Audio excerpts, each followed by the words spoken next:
मदतीच्या पाकिटावरती सुद्धा स्वतःचे फोटो छापून वाटण्यामध्ये मग्न आहेत. आणि तिसरे मुख्यमंत्री तर काही अंगाला उपमुख्यमंत्री तर काही अंगाला लावूनच घेत नाहीत. म्हणजे कोणताही विषय आला तरी त्यावेळेला हे दुसरे जे उपमुख्यमंत्री आहेत ते दिसतच नाहीत कधी. आणि जनता आता वाऱ्यावर पडलेली आहे. या जनतेला मदत करणं तर दूरच राहिलं, पण आज बातमी जी आलेली आहे ती शेतकऱ्यांवरच सरकारचा पूरभार अशी एक बातमी आलेली आहे. आणि त्याच्यात खरंच ही संतापजनक गोष्ट आहे.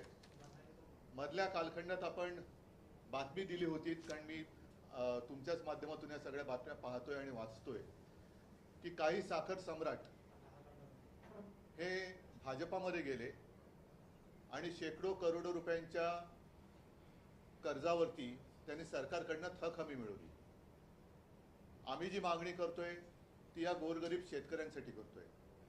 ज्या शेतकऱ्यांना त्यांची जमीन गहाण टाकावी लागते, बैलजोडी गहाण टाकावी लागते, कधी कधी पत्नीचं मंगळसूत्र सुद्धा गहाण टाकावं लागतं, कारण काहीतरी गहाण टाकल्याशिवाय त्यांना कर्ज मिळत नाही. त्यांच्या कर्जाची हमी सरकार कधी घेतच नाही. आज तर परिस्थिती अशी आहे की डोळ्यात देखत त्यांचं पीक जमिनीसकट उद्ध्वस्त झालेलं आहे आणि हे कर्जाच्या ओझ्याखाली दबून गेलेले आहेत. रोज बातम्या येत आहेत की शेतकरी आत्महत्या करत आहेत.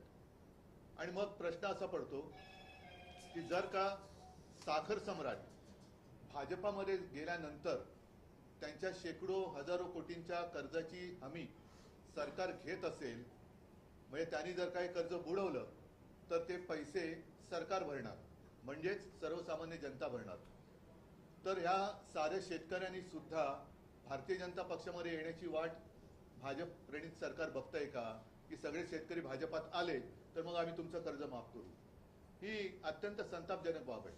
आणि त्याच्यात भरीस भर म्हणून या कारखानदारांना थक हमी मिळते, पण आता सरकारचा पूरभार, ज्याला पूरभार हा शब्द व्यवस्थित वापरलेला आहे, बाधितांना मदत करण्यास ऊसासाठी प्रति टन 15 रुपये कपात.